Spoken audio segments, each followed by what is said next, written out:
দেশে এইডস সহ সংক্রামক মারাত্মক সব রোগের ওষুধ উৎপাদনের তাগিদ দিয়েছেন স্বাস্থ্য ও পরিবার কল্যাণ মন্ত্রী Sardar Sakhawat Hossain.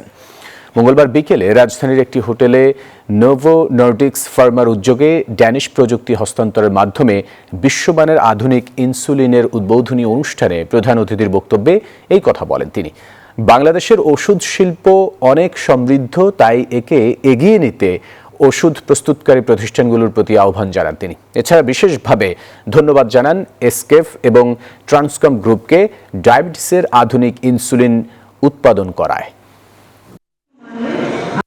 To produce some medicines in tuberculosis field, in HIV or AIDS field, keep my request to the producer, to our Bhabi, to keep the price acceptable to our people. I must submit my request to the manufacturing units, or particularly to the manufacturing unit of today's event, that is SKF, those who have a very good reputation in the pharmaceuticals market, not to compromise with the quality of the medicine.